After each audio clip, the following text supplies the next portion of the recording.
Ay, magandang hapon po sa inyo lahat. Ako po si Cherry Rivera.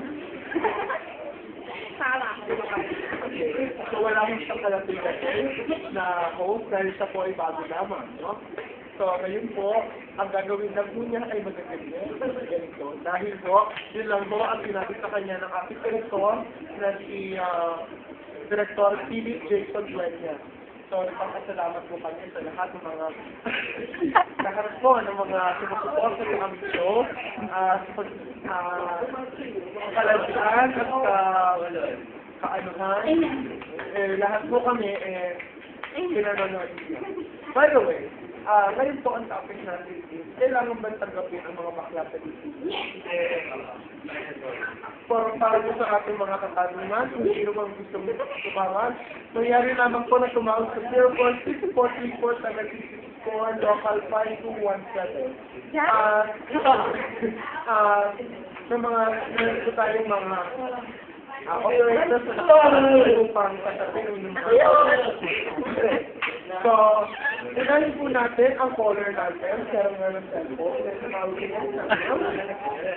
Hello?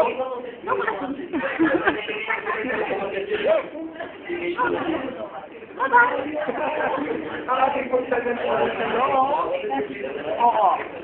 Ang tanong mo, sino po ba mga bakla ang professional sa pagkakulong? Okay, so ako na ako na bahala sa pag-usap. Gusto mo na ako ang tumagot at Okay, so magbigay ka kayo. okay, Baklang famous na yun. so nagtatanong mo tayo sa mga audience. So papagutin mo yung tanong ng ating caller. Sa struktura na. Okay po. So ang mga po, example natin is Madam Rita Reyes. Yes. Si Remy Salud. Rainy Salud. Pagtuloy siya. So, third one is Jeremy De Vega. Jeremy De Vega. Pagtuloy Pinion. No? And then the fourth one is Joey Reyes. Joey Reyes. He is the director for film and television. And the last but not the least is Rostom Padilla. He's an actor for Passion Saturna and in Happy Iwagang Pato. Okay. So, yun po. So, kahit sila ay gay, so wala mo silang magagawa dahil patang. Bakla ka pa Oo, yes. Kaya nga, bakla. magtagtayin po na ako. Kasi po, kaya ganoon dahil po, maganda ang kanilang performance at sila po ay professional. Correct. Tama ka rin. Okay. So, may second caller tayo. Ano mo? Hello? Yes. Wrong number. Ito meron ko. Bye-bye. Meron ko tayo. So, nagkamalahon tayo meron ko. Pero sinasad ko, 0.643476 po ang ating number. Local, 1234567. Nagbago na mo tayo ng local. Kasi wala no, nasira mo yung linya na yun. So, may mga operators po. Ano nakastandard sa ating mga?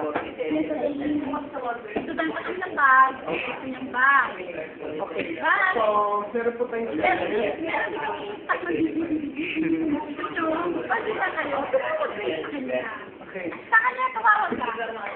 Okay, sige po. So, meron po nalako na po tayo sa business segment natin. So, nakikita niyo po ang bag na ito. Yan. Bag. Cost 10,000 to. 10,000 pesos. An antique clutch bag by Senyor Filipo Hason. Makita niyo yung mga fingerprint. Got fingerprint. There are artifacts, no? And this is Colonia.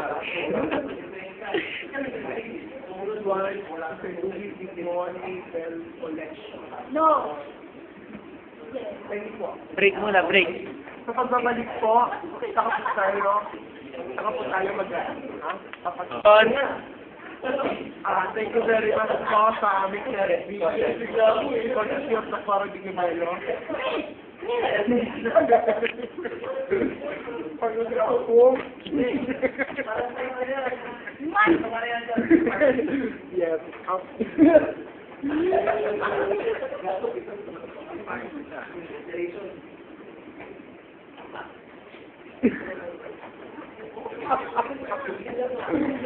Mapensya ko kayo mga kaibigan.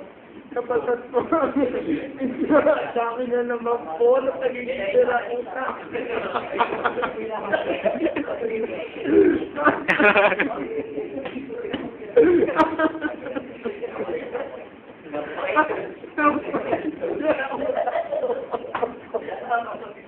Sa lahat ng gusto tumulong sa kanya, nangyari natin sumawang sa 0.44,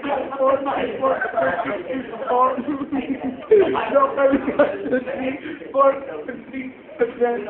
Kunyari, pumunta po ito sa aming estasyon sa University of Puerto Design sa room 275. Dito ko nagtatapos at aming madamdami na madamdami program. Maraming salamat.